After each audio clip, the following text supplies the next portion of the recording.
enable the best of life at the end of life for people across the boroughs of Enfield, Haringey and Barnet, providing tailored care, including physical, emotional, spiritual well-being and bereavement support for patients, friends, carers and loved ones. And I must also mention the wonderful North London Hospice Photography Club, who also support each other and take amazing pictures which they sell to raise funds for the hospice. I remember hearing from a constituent of mine, Joy Watkins, who was receiving care and support at the hospice. Joy has sadly passed away now, but her words about the importance of the hospice and the care she received were incredibly moving. Joy spoke about going to something called a death cafe, which is an informal space for people to talk about end of life, to share their concerns and listen to others express their thoughts, hopes and experiences of death. She said that going to the death cafe enabled her to make choices about the end of her life. She could make choices about who to spend time with and about the finances she would make use of at the end of her life. It transformed the way in which she viewed and handled the end of her life. The way we talk and approach dying matters, and Joy's words have really stuck with me. Indeed, it was one of the reasons that motivated me to introduce my private member's bill back in 2018 on the provision of comprehensive palliative care. And I know that next month Hospice UK will be promoting their campaign for Dying Matters Awareness Week, and I look forward to supporting their efforts on what is a really important initiative. Being honest, timely conversations about death and dying are essential to good end-of-life care. Yet all too often, barriers including lack of confidence, taboos around discussing death and confusion about who should be having these conversations mean patients, carers and families may not understand what is happening or not get all the information and support they need. And that's where hospices and their brilliant staff come in. More recently, a close family member of mine received support from North London Hospice, and although Gabby sadly passed away, I'm so grateful for their specialist care. Mr. Deputy Speaker, yesterday I and about a dozen honourable members ran the London Marathon. And I was proud to do so to raise money for North London Hospice. What was striking when pounding the streets of London in such a wonderful festival of community yesterday was seeing how many runners, like me, were also raising money for their local hospices, and this demonstrates the sad reality of the inadequate central funding for hospices. Since I was first elected, I've been trying to bang the drum for North London Hospice, and although it took me a few years to muster the courage to put on the running vest and put my knees on the line, it does feel like as each year passes, the challenges facing hospices grow greater and more acute. As we know, hospices are an integral part of our health and social care system. They work in partnership with local health and care systems, helping to reduce the pressure on our NHS by caring for patients who would otherwise be directly supported by NHS services. And as a community, we're reliant on hospices, and they are important parts of the community that they serve.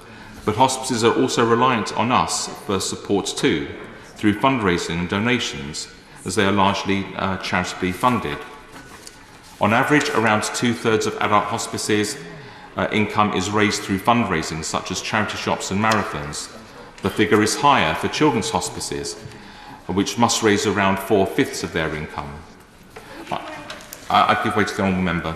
Thank the Honourable Member for giving way. On children's hospices, the Shooting Star in my constituency, which I've already mentioned, is very grateful that the Minister who's sitting on the bench at the moment has indeed committed for 2024-2025 the Children's Hospice Grant that does come centrally from NHS England. The problem is that's a sort of year-to-year commitment which really doesn't help hospices like Shooting Star to be able to plan for the long term. So does he agree with me that there should be a ring fence placed around that funding and it should be pegged to inflation year on year so that children's hospices can plan properly? The Honourable Member makes an excellent point. Long-term funding is absolutely essential for hospices, particularly children's hospices, to be able to project into the future what they need to do and how to plan ahead. So she makes an excellent point there. So I know, for example, that North London Hospice are reliant on donations from the community each year to fill their 10 million funding gap, as only a small proportion of their costs are funded by the NHS. Of course, the cost of living crisis continues to eat away at people's finances, and this directly impacts on our community's ability to provide the vital charitable support that hospices rely on. With the current state of hospice funding, the reality is that hospices are struggling to keep up with inflation and rising costs, and this is leading to services being cut. But demand for palliative care continues to grow. For North London Hospice, it has grown at a rate of 5% year on year. Costs of running hospice services also continue to rise rapidly, for example with energy bills and the cost of paying staff a fair wage. Hospices recruit from the small pool of staff as the NHS and care sector. However, they're not provided with the same government funding to meet NHS pay levels, and this means that many hospice staff are doing the same jobs as their NHS colleagues but being paid less for it.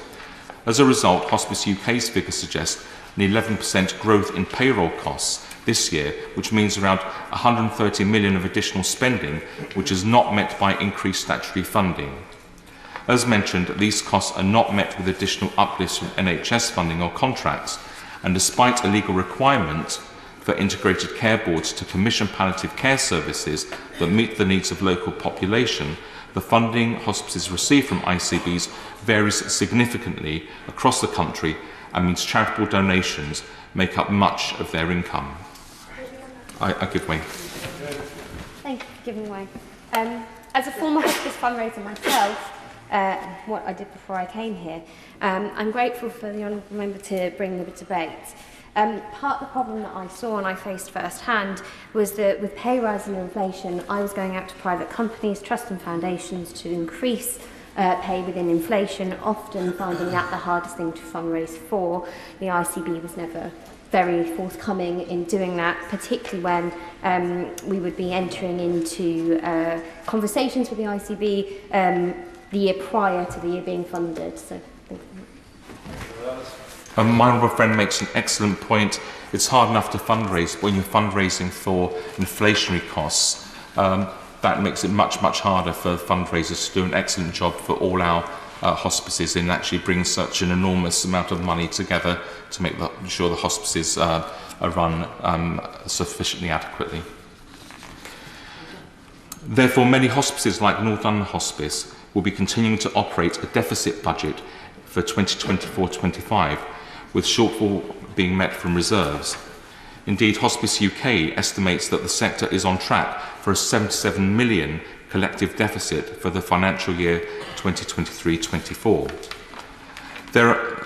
These are the worst end-of-year figures in around 20 years of tracking. This funding model is simply unsustainable.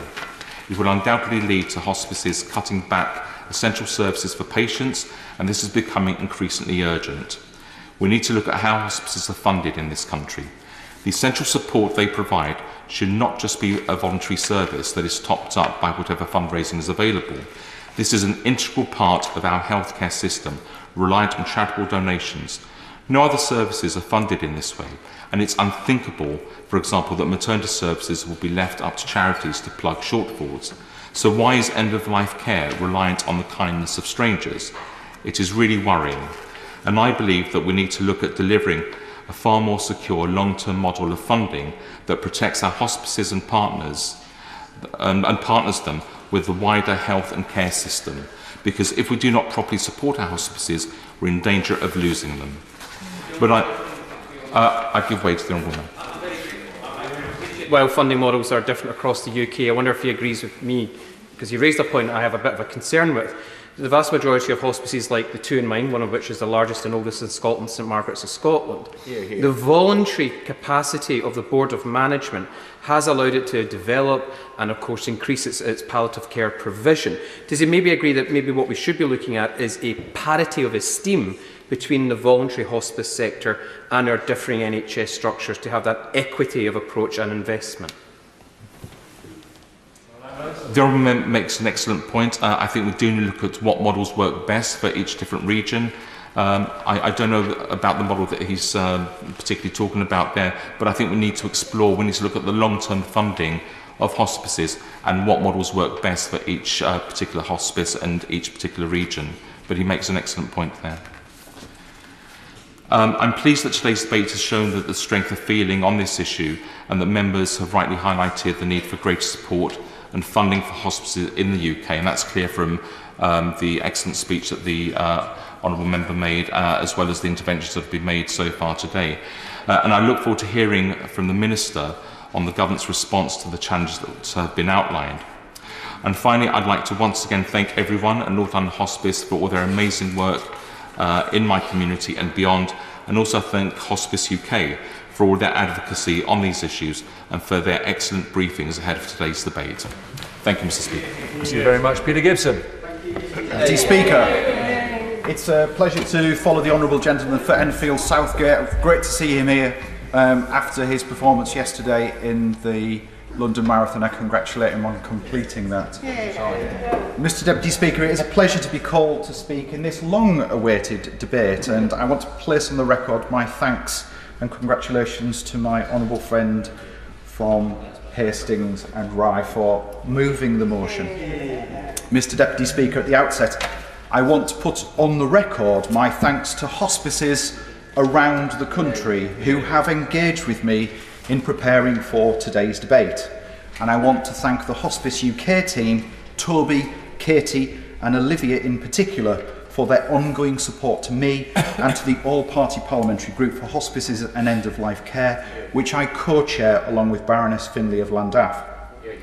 Mr. Deputy Speaker, I wish to draw the House's attention to my register of interests as a trustee of North Yorkshire Hospice Care, which operates both Heriot Hospice Home Care and St Michael's Hospice in Harrogate.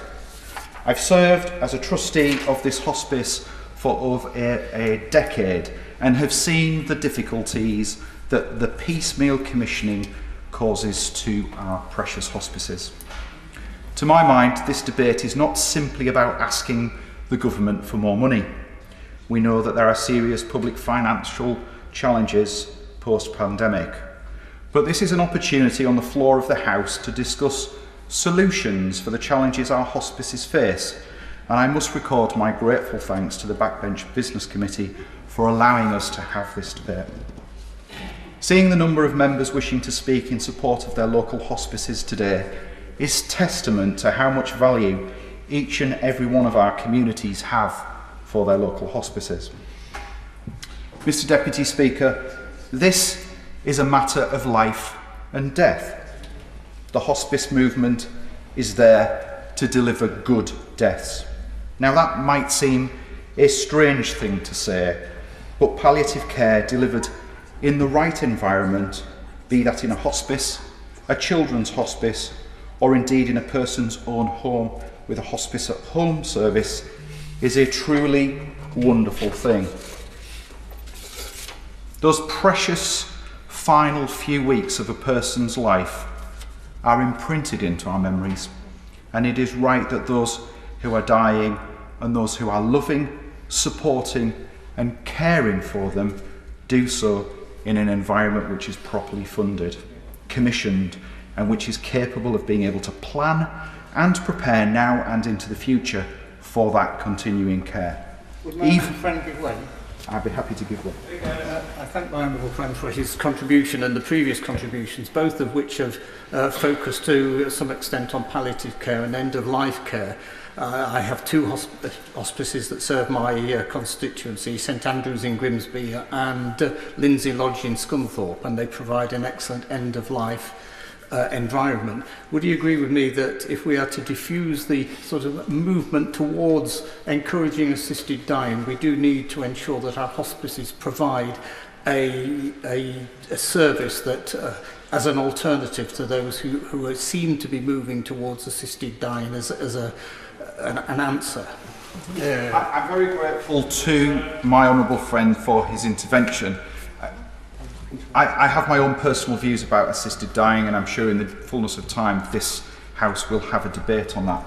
This debate is not about assisted dying. This is about our hospices and how we fund and support them. And with the greatest of respect to my honourable friend, conflating the two issues is not helpful. Mr Deputy Speaker, even post-death, our wonderful hospice movement provides much needed bereavement care to those who have suffered the loss of a loved one. The Health and Social Care Act 2021 makes provision for the very first time for the commissioning of palliative care. That in itself is a landmark. Integrated care boards around the country now have the responsibility to commission palliative care to meet the needs of the community they serve, which is a good thing, ensuring that local commissioners working together with local providers and local representatives can deliver the palliative care needs of their respective communities. I will happily give way. Thank you. It's a timely debate. The Select Committee tomorrow morning will have one of its topical sessions on hospice care. Now, I have Naomi House and Jack's Place Hospice in my Winchester constituency, and he said ICBs, plural. The trouble that they have, on top of all of the rising costs and inflation pressures that are on them at the moment, is that they're negotiating for the same level of grant with 6 ICBs. And I wonder when he comes to summarise the recommendations from his excellent all-party group, whether he would recognise that challenge that many hospices face across multiple commissioning bodies. I'm very grateful to the Chairman of the Select Committee for his intervention, and I'm grateful for his continuing engagement with me on this really important topic. And he raises a really important issue. And as I will come on to in my speech, this is not just simply about each individual ICB meeting its own challenges. This is something that needs national and the government's attention in order to resolve. Mr Deputy Speaker, what we have seen is a very mixed and patchwork picture across the country.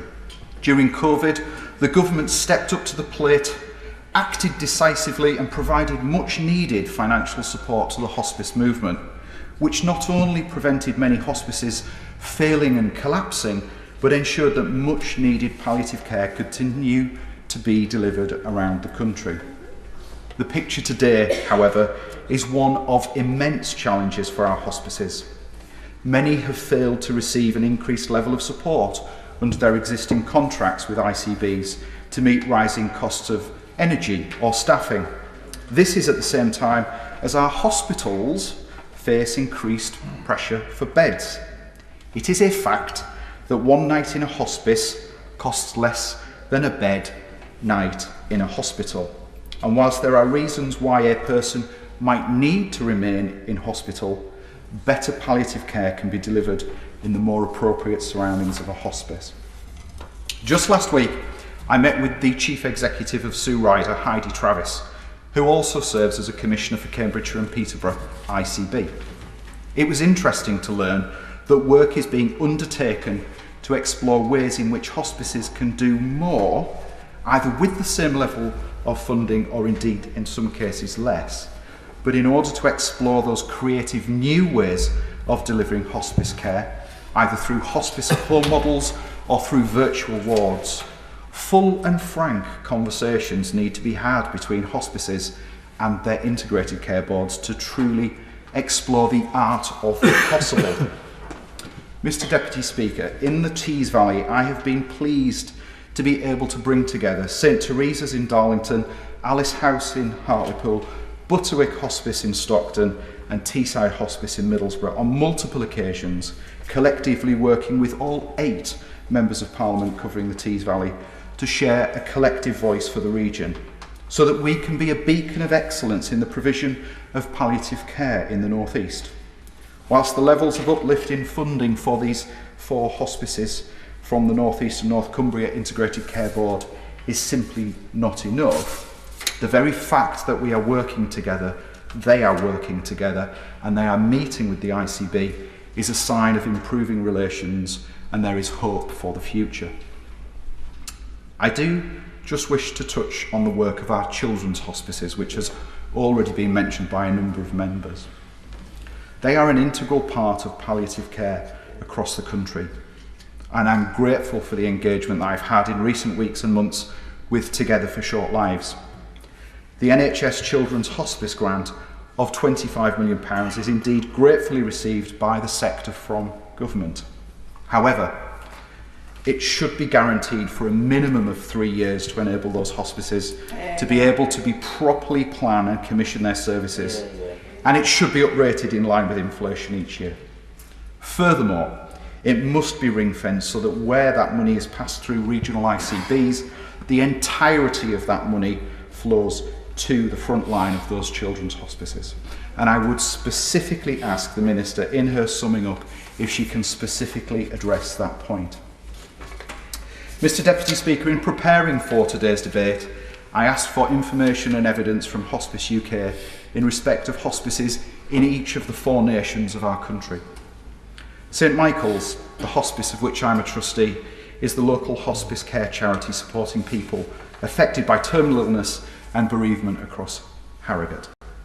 Each year, the vital care they provide will cost almost £6 million to deliver, of which just 17% is funded by the government, which equates to a little over £1 million of their total running costs. This leaves over £5 million to be raised through the generosity of their supporters and community.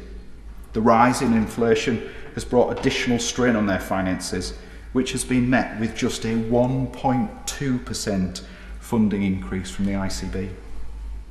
Shalom House in Pembrokeshire needs to raise around £288,000 to keep running. This is equal to £24,000 per month. They only receive £5,000 per month from their health board. This amount has been halved in the last 5 years from £10,000. They have not received an uplift for at least the last 4 years. They anticipate that funding ending in September 2024, when the new commissioning model in Wales comes into effect. Without a cash injection, they are in danger of closing within the next 12 months, as their reserves are low. Whilst Shalom House is small, the impact on the community, like all hospices, is huge. In Scotland, Ardegowan in Inverclyde, who, despite a very generous community, are facing a deficit of £100,000. They expect this to rise to £172,000 for the next financial year. In the last 18 months, they have seen utility costs rise by 67% and insurance costs by 10%. They need to see increased support. And in Northern Ireland, Foyle Hospice in Londonderry, 65% of their funding comes purely from fundraising. They are unable to plan ahead or reconfigure services because of the uncertainty over statutory funding, including the outcome of the recent Day Hospice review.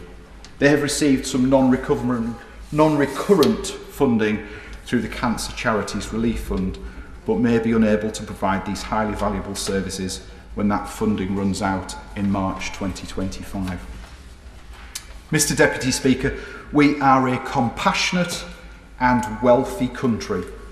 We have a National Health Service which, despite some of its challenges, do incredible things, but so too do our hospices, be they based in buildings or in patients' homes.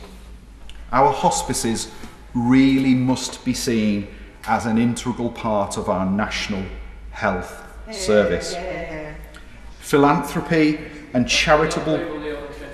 I will happily give way. Very grateful. I maybe want to push on the point that I made to the Honourable Member for Enfield earlier on, because I've heard this notion of symbiance with the NHS, and they're very two distinct approaches to care.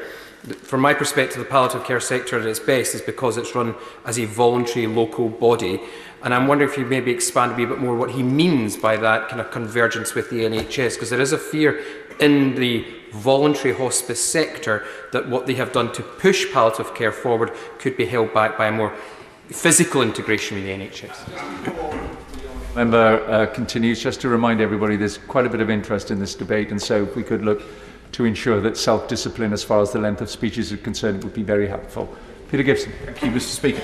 I'm very grateful to the intervention from the Honourable Gentleman, and he raises some really important points which I'm not really sure I've got time now to go into in some detail, but I think if the government is going to give the National Health Service enough money to increase the wages of everybody in the National Health Service, and the integrated care boards are commissioning services from hospices around the country, the very least those hospices can expect is a minimum uplift equal so that they can maintain parity of wages. Our hospices are not seeking to be nationalised. They cherish their independence. They cherish their independence passionately, and it is because of their independence that they are so integrated in our community.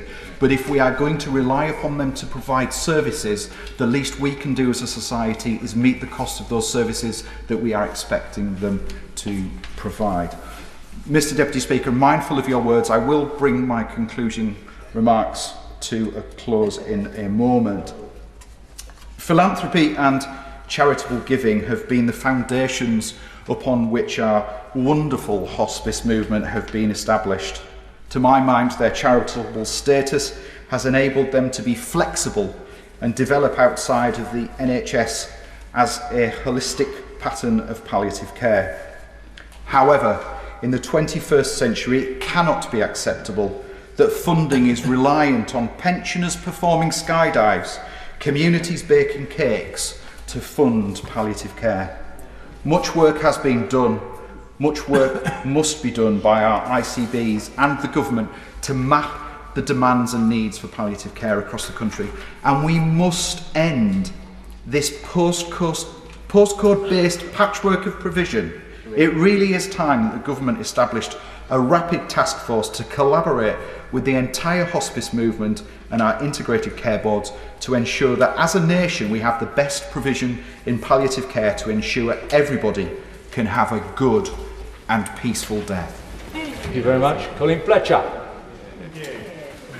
Thank you, Mr. Deputy Speaker, and I'd like to thank the honourable members for Hastings and Rye and Darlington and the APPG for securing this hugely important debate on the floor of this House. In Coventry, we are extremely lucky to have Migrant Hospice. Like other hospices across the country, Migrant is a critical part of the healthcare system and plays a vital role in providing care for people from the point at which their illness is diagnosed as terminal to the end of their life, while also supporting the needs of their families. The services that Migrant provides are a crucial part of the palliative and end-of-life care in Coventry. The work that they do and the services they provide not only ease pressure on the wider health and care system in our city, but they also ensure patients receive exactly the care that they need, when and where they need it. Without Migrant, patients might find themselves unnecessarily relying on A&E or other hospital departments, which would massively increase the burden on and costs for the NHS. I know firsthand how important Migrant is to our city and local communities, as my husband Ian received end-of-life care there. Diagnosed with leukemia in 2014, he had a stem cell transplant and was fighting his way back to reasonably good health when 3 years later he became ill with an aggressive secondary cancer and was diagnosed as terminally ill in 2018. He wanted to die at home, but we were advised that domiciliary end-of-life care was clunky. Not my words, but the words of the NHS care team who were advising and talking to us. This meant that we could not be sure of a timely home visit if he needed more pain relief. And he was on a lot of pain relief. He was on a pain driver. I'd got liquid morphine that I could give him, but that shot that only a nurse, a district nurse could give him might not be there immediately. He may have to wait an hour or 2 hours for the nurse to come. He decided to go into Migrant Hospice, which actually is only a stone throw away from where we lived, so it's sort of very, very local to us. So he went into Migrant Hospice and I stayed with him until he passed peacefully away just 1 week later. It was a tranquil, respectful place where all his needs were met, and ours. We were grateful for that real quality time together.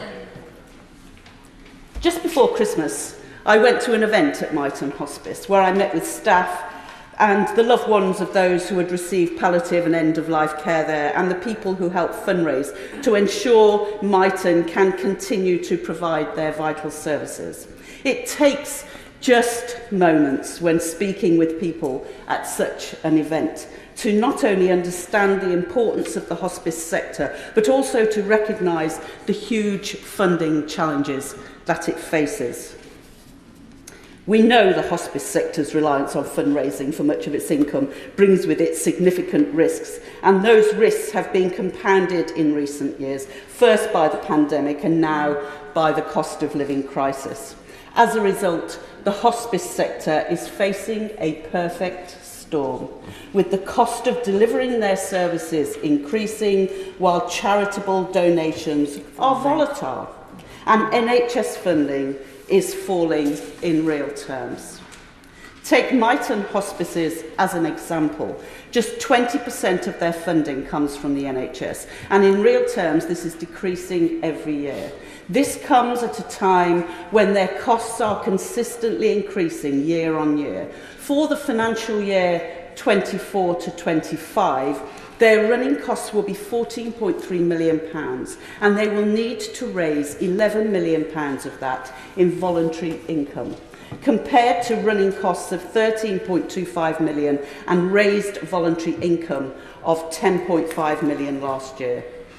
These funding challenges inevitably increase pressure on and access to services. I know that more people need a hospice bed more than ever before, with demand for beds at Migrant having increased by 25% over the last year. As a result, over 70% of people accepted for a bed at Migrant will not be able to access one straight away and will have to join a waiting list. Sadly, 3 out of 4 people waiting for a Migrant bed will die before they can access one. While I understand the funding pressures that Coventry and Warwickshire Integrated Care Board are operating under, this certainly raises questions over whether they are meeting the requirement to commission palliative and end-of-life care to meet their population's needs. Indeed, I know that with funding for just 4 more nurses, Migrant could open 8 more beds and eliminate their waiting list completely, ensuring everyone in Coventry and Warwickshire gets the palliative and end-of-life care they need and they deserve. These funding challenges are certainly not unique to Migrant. Most, if not all, hospices are facing similar problems. This needs to change if we are to ensure that the demand for hospice care, both in their inpatient units and in the community, is met, and eliminate the inequality and postcode lottery of services. We need hospice funding to be sufficient, resilient and sustainable. I asked Migrant Hospice what steps they believe need to be taken to ensure we have a thriving hospice sector with long-term sustainability at its heart. They told me they believe there needs to be a tariff-based approach to funding that reflects the core services provided, so that funding is based on what each hospice provides against clear criteria. They also felt that essential hospice services, including doctors and nurses, should be funded by the NHS. We must ensure that all patients with a terminal illness receive the right care to meet their needs, that this care is delivered with dignity, respect and compassion, and that the end of their life is valued as much as at the beginning. To achieve this, hospices must be funded fairly and sustainably. Will Quince. Thank you, Mr Deputy Speaker, and it's a pleasure to follow the Honourable Lady, the Member for Coventry North East, and what was a very powerful speech. I'd also like to thank my honourable friends, the members for Hastings and Rye and Darlington, for tabling such an important debate, and to just pay tribute to my honourable friend, the Minister, who I know is an excellent Minister. I enjoyed working with very closely at the Department. I know will listen very carefully and act where she can on the issues raised during this debate. Hospices play a vital role in local communities and, of course, within the wider health and care system, providing care to those at the end of their lives and support and comfort to their loved ones. And St Helena Hospice in my own constituency of Colchester is no different. Since its opening on the 20th of May 1985, St Helena has supported countless families in and around Colchester and North Essex during their most difficult of times. However, over the past 2 years, it has been more challenging for them to carry out their vital work. St Helena has averaged a deficit of £1 million per year over the past 2 years due to rising demand, increasing cost, and real terms cuts to their NHS funding. Very similar to colleagues who have already spoken, only 27% of St Helena's Hospice income comes from our NHS. That means 73% of the income needed to run St Helena is raised through the local community. And this income stream, as is common unfortunately across the country, has faced its own difficulties due to the increased cost of living. East Anglia's Children's Hospice also plays a hugely important role in caring for families and children in my local area. And during 22-23, they cared for 532 life-threatened babies, children and young people, and delivered more than 72,000 hours of care and wellbeing support for families. However, every year each faces the ongoing challenge of generating 85% of their income from non-statutory sources. So they receive only 15% of their income from the NHS and local authorities, about £2.7 million, mainly on a year-by-year basis via grants and zero-based contracts. And having seen firsthand the impact that hospices have on local communities and the fondness which St Helena and each are thought of in Colchester and more widely in our region, it is essential that hospices all over our country are not allowed to fail, not only because the outcomes for patients will be arguably worse, but also because, as the recent Sue Ryder report shows, adequate funding for hospices is more cost-effective than replacing services with the NHS. Now, as a former health minister, I just wanted to urge some caution in calling for national solutions or commissioning. Of course, we should look at postcode lotteries wherever they exist, but in doing so, we have to remember that every area is different. The needs of our populations are different. Hospice provision in and of itself is different in every one of our constituencies. And ICBs were set up to make local, holistic, system-wide decisions based on their population needs and priorities, always putting at their heart the needs and the outcomes of patients, but also looking at system costs, so there isn't that silo mentality in working, and of course ultimately what's in the best interest in terms of outcomes, but also value for money for our NHS and the taxpayer. Having said that, Mr Deputy Speaker, I do think that there needs to be more consistent commissioning, and ICB should commission against service specification. In conclusion, Mr Deputy Speaker, I'd like to make a more general observation about death. We are not very good about talking about death. The government has, in my view, a role to play in this. Notwithstanding what I said about ICBs, I think there is a national role here. And I would like to see the government support a population approach to end-of-life care. So supporting more people to be involved in their care planning, promoting choice and dignity, and of course supporting alongside that community care. Now, we know that many people would rather spend their last days at home and around their loved ones and their pets and their families, and not die in hospital if possible. But supporting hospices and community services is a way of helping to keep people at home if this is their preference, meaning not just better outcomes for patients, but also ultimately better value for our NHS and the taxpayer. Mr Deputy Speaker, I'd just like to close by thanking all those at St Helena Hospice and each for the amazing work that they do. Paulette Hamilton. Thank you, Mr Deputy Speaker, and thanks to the member for Hastings and Rye and Darlington for securing an absolutely excellent and important debate. We think of hospices as places where people go to die, but they aren't. They're places where people go to live comfortably, supported and cared for while they are ill, until that moment of death and beyond for many of the families. I might not be the only MP in the chamber for whom this debate has made me remember my mortality.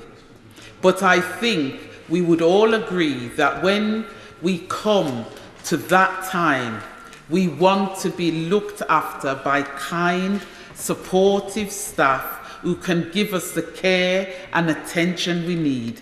Those staff should be able to look after patients and their families without worrying about how they're going to feed their own children.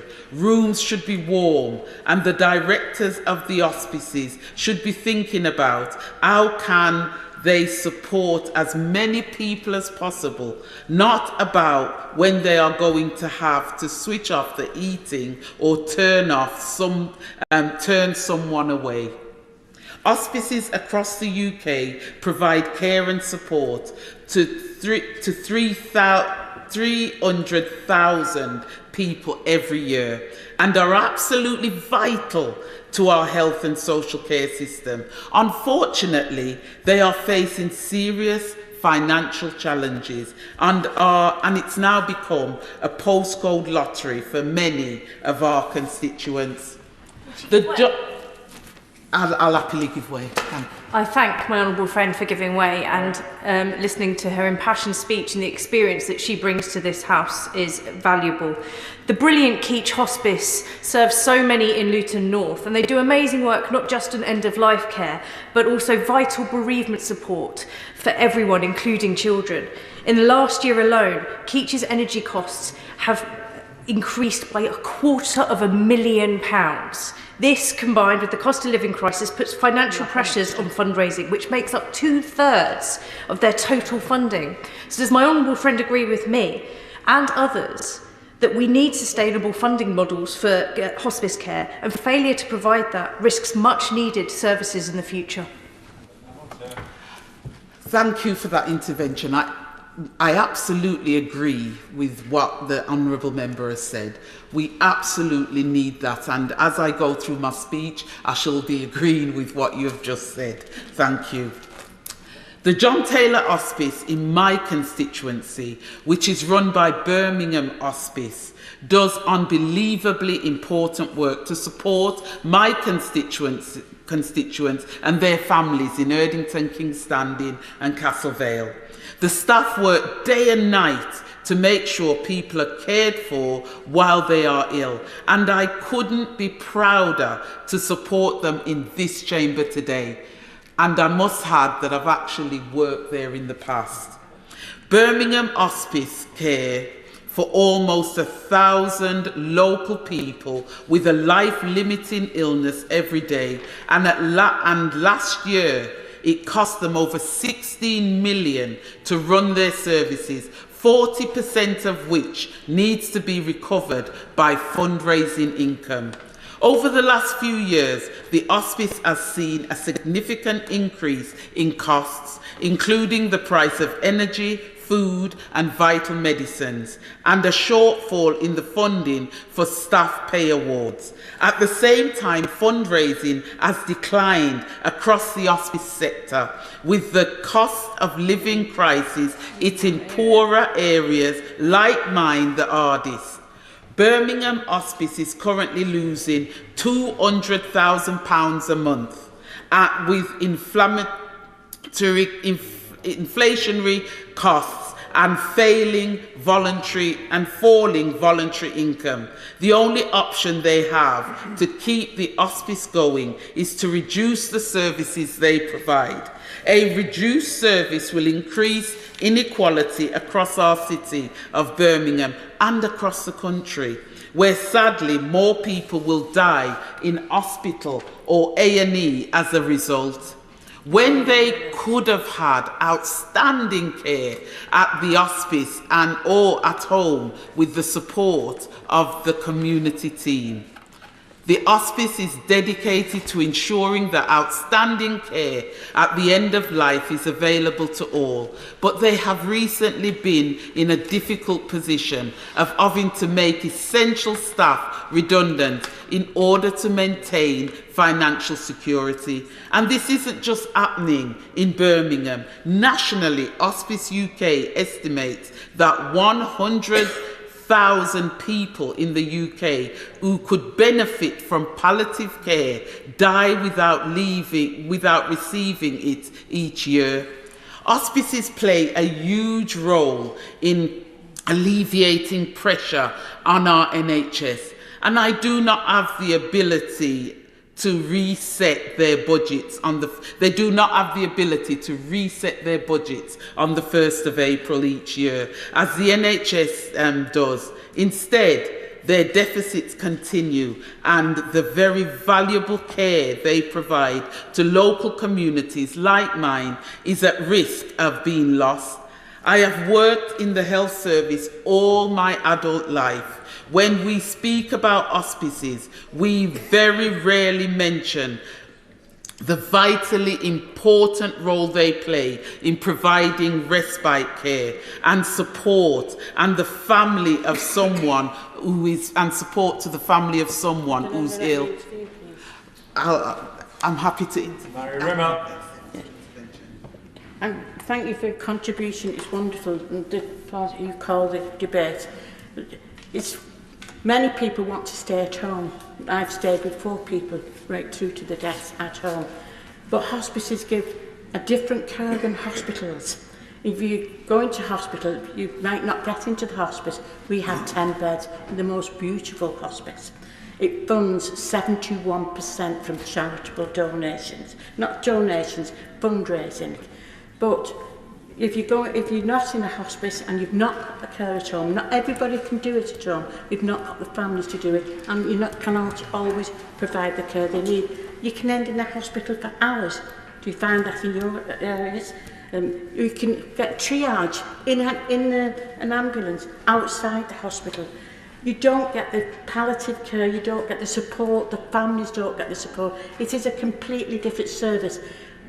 Do you agree we should be looking for more hospice care, not less? But we shouldn't be changing it to a hospital ward. It's a different atmosphere in a hospice. Do you find that is the case? It's not decrying the hospitals. Hospital isn't somewhere to die. Paul Hamilton. Absolutely agree with your sentiments and your statement. As was said by one of the honourable members, I can't remember earlier, we need to look at population health. We need to move away from individuals and look at population health and how will we support that local community. Now I will move on swiftly so I can finish. I have worked in the health Sorry, let me start again. My constituents is the 5th poorest in the UK, and our communities are in some of the UK's so-called left-behind neighbourhoods. For places like mine, respite care is so important to make sure carers get the break and support they need to keep them doing the incredible work they do. I am a nurse, and it breaks my heart that the NHS is in the worst state it has ever been. Throughout the 14 years of this Tory government, I have seen doctors striking, nurses striking, technicians striking, people queuing around the block for a GP appointment, people pulling out their own teeth, the highest waiting times in history, and a complete disdain for the service that is quite literally serves us from birth to death. We must have a national care service. We must properly invest in our NHS. It is no longer acceptable for hospices to rely on charitable donations to try and survive. Now more than ever, our hospices and our NHS need a Labour government. Thank you, Mr. Speaker. Just to gently remind the House as well that when you use the word you, you're referring to me. And so please try and resist. Damien Moore. Thank you, Mr. It's a pleasure to follow the Honourable Lady, and I congratulate my honourable friends from Hastings and Ryan Darlington for securing this debate. I foremost wish to highlight the significant challenges and opportunities before us across the United Kingdom within the care sector. In Southport, Queen's Court Hospice stands as a pillar of community strength. From its Star Trek night walks, which have raised nearly £100,000, to the annual Christmas fairs and summer balls, and who could forget the annual Santa Sprint that unite our community in support of their services, Queen Court initiatives are absolutely vital. It was a privilege to visit Queen's Court Hospice in 2022 and meet with the dedicated nursing operations and fundraising teams. I found their passion and commitment to serving Southport and the surrounding areas truly inspiring, and I am committed to supporting their invaluable work in Southport. It is clear that the hard work of Debbie Pearce-Lloyd and her team is paying off in Southport and is testament to the hospice's embedded role in our community. Similarly, my visit to Clare House Children's Hospice a few years ago also highlighted the immense dedication and heartfelt contribution made by staff and volunteers. Their commitment to providing care for every child is truly commendable. Their work brings indispensable comfort to affected children and their families during unimaginably difficult times. Yet despite these immense and inspiring local efforts, the recent Hospice UK briefing projects a £77 million deficit across the hospice sector for 2023-2024. Queen's Court Hospice, which needs nearly £3 million to operate each year, only receives 20% of this amount and has to raise the remaining amount through exceptionally hard-raising fundraising. This figure is not merely a statistic, but a stark indication of the financial hurdles facing our hospice care system. Hospices are cornerstones of our healthcare system, offering invaluable support to over 300,000 individuals annually. This support extends beyond patient care, providing relief and assistance to families during the most challenging times. The remarkable efforts in fundraising by hospices underscore the community's recognition of their vital role. However, the sector's reliance on charitable income highlights the need for a more structured approach to funding. It is heartening to see the government's commitment to palliative care, notably through the Health and Social Care Act 2022, which introduces a legal duty for integrated care boards to commission palliative care services. This is a positive step forward, ensuring that the needs of the local population are met. Nevertheless, despite these strides, the variability in funding across the country and the escalating operational costs represent ongoing challenges. I'm proud of our government's record in supporting hospices in the broader NHS. However, I recognise that the demand for palliative care increases. We must continue to evolve and support the system to ensure it can be sustainable for the future. The anticipated growth in palliative care needs by an estimated 130,000 additional deaths annually by 2040 underscores the urgency for developing a sustainable funding model. Such a model would empower hospices to continue their work in partnership with the NHS, providing compassionate care and support. Therefore, Mr Deputy Speaker, I participate in today's debate. I firmly believe in the government's ability to address these challenges, and I hope to hear that commitment from the Minister when she winds up this debate today. By fostering a collaborative approach with the hospice sector, we can ensure hospices in Southport and across the United Kingdom are not just sustained, but are supported to continue to provide the vital and critical services to those that need them. Andy Slaughter. Thank you very much, Mr Deputy Speaker. I welcome this debate because it allows us to pay tribute to the wonderful work that hospices do in many of all of our constituencies around the country, but at the same time raising the peril that some of them are in, the insecurity that they are facing, and the fragile nature of the funding that they have. Mindful of your caveat on time, I will just make 2 points, if I may.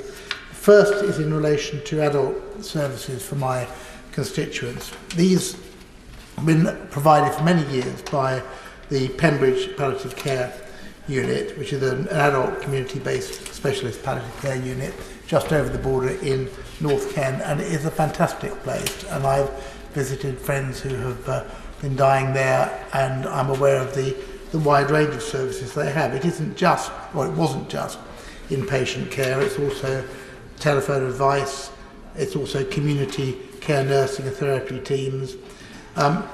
And it did have, as I say, a wonderful inpatient unit. Unfortunately, it doesn't at the moment. And the ICB is consulting on various options, some of which would see that unit reopen. It closed, allegedly not because of funding, but because the consultant left and they were unable to recruit a consultant to fill that post. Well, I'd have some sympathy with that, were it not that the fact that it closed in 2018 and we are still waiting for the NHS to provide that service and to enable us to reopen that service, which is exactly what all of my constituents want. And I note in the latest consultation, in which there are options to reopen, the NHS says, we've heard there is still a strong desire for the Pembridge inpatient unit to be reopened. The options from the public for how we could reopen the unit could be more widely considered than they have been to date. Well, I think that's putting it somewhat mildly. It is an indication, I think, of the parlour state that some services are in around the country, despite the hugely high quality that they've provided. The other issue I want to raise is in relation to children's hospice services. And those for my constituency, or in fact for the whole ICB in North West London, which is a population of 2 million people, comes from Shooting Star Children's Hospices, which we've already heard mentioned by already for Twickenham, because it's based in her constituency. And they wrote to me recently and said they supported 700 families living across Surrey, South West London and North West London, that their specialist care and support are completely free of charge to families and available 24 hours a day, 365 days a year, and includes specialist nursing in the community, symptom management and pain relief, overnight respite stays, end-of-life care, specialist bereavement care, and a comprehensive range of therapies, groups and clinics for the whole family. The majority of their funding, we've heard this from all members on both sides this evening, are funded through fundraising. Approximately a third is funded from statutory channels, but for each pound received from statutory channels necessitates the raising of £2 additional to sustain service. And I honestly can't imagine this happening in many other areas. I mean, there are some other examples of charitable funding, such as air ambulance, but it's not the norm, I'm pleased to say, in the health service. And the plea that they make is for properly funded paediatric palliative care across the UK, which creates a level playing field in terms of funding. And I ask, what is possibly unreasonable about that request, or I would rather say demand? So on the back of that request, I attended, as I think a number of members here will have done, the recent reception which there was here, or recent meeting that there was here, organised by Together for Short Lives. And I was incredibly impressed by that. I met the Chief Executive of Shooting Stars, Paul Farthing, at that meeting, and at his request I've now written to the head of my local ICB, making a request in the first instance simply that they meet. In January, the APPG on hospice and end-of-life care published a report on government funding for hospices.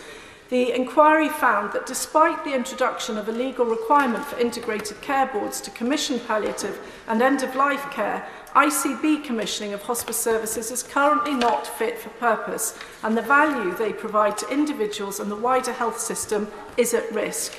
Hospice funding has historically not risen in line with inflation, which has been brought starkly to light during the periods of high inflation in recent years. Costs to keep palliative services running have increased rapidly over the past few years, but this is not reflected in the government funding hospices receive to deliver these services, which has increased by only 1% each year on average. I'll give way to my honourable friend. And making an outstanding speech, and I congratulate her for bringing this to the House. St Mary's Hospice, St John's Hospice and Eden Valley Hospice, which serve the communities of Westmoreland, struggle like others from finding the funding they need to keep going. Of course, one of their issues is increased pay settlements in the NHS, which are good, but to compete and to get the staff and retain the staff within those hospices means that the hospices need to raise their pay to keep pace. Would she agree with me that one model may well be that rather than devolving it to the ICBs, who are not elected, not accountable directly to anybody, but the government through the National Health Service should fund at NHS pay rates, pay rises directly to all our hospices, so they're not worrying at least about that. Well, I think the Honourable Gentleman raises a valuable point, and I'm sure that is a point that the Minister will take on board. I will give way. A, for her excellent speech, and B, because this is a really important debate. And I think she comes to the crux of the matter. And I would issue a word that I would really be interested to hear from the Minister, because our Mountbatten Hospice in Newport and the Isle of Wight, it's much loved, one of the core institutions on the island. Their inflation costs in the last 2 years have been way above what they have been getting from the ICB. And our ICB is in special measures. We had 2 meetings with the ICB last week, very unclear about some of their long-term plans and how they're using the funding they have. And would she agree that really we need to make sure our ICBs are properly managed, properly run? I'm delighted she's got a great ICB. Us, it's a little bit more complicated, but we need to make sure that funding is going through to the hospices. So when there is the state element of funding, and one can debate about the very important nature of fundraising, actually the NHS money is getting through, because right now it doesn't seem to be. Yeah. And I absolutely feel it's unfortunate that your ICB is not brilliant or very good at all. It's dreadful. And his ICB?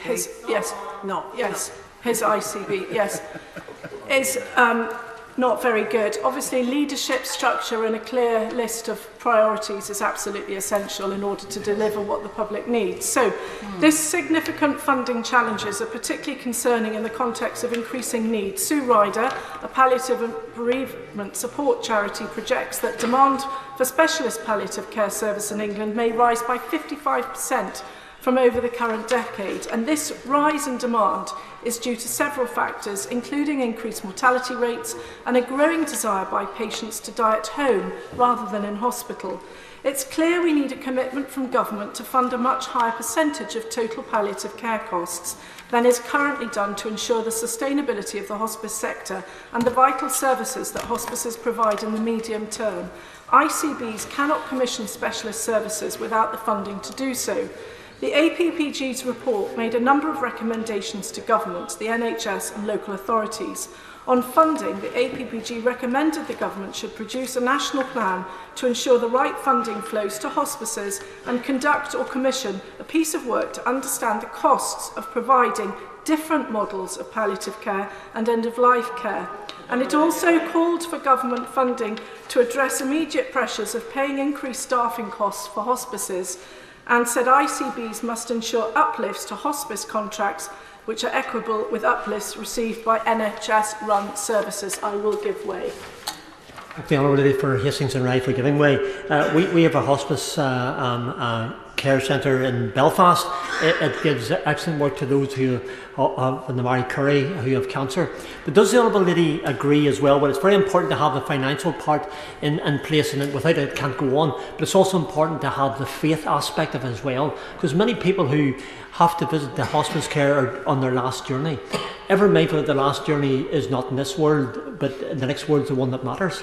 So I'm just asking the Honourable Lady, when it comes to ensuring that monies are available, does she also agree that faith is so important as well? And that faith care that Marie Curie hospice care given Belfast is an example of what we all need. Whatever your faith may be, Christianity or other religious aspects, it's really important to have something that looks after the hereafter.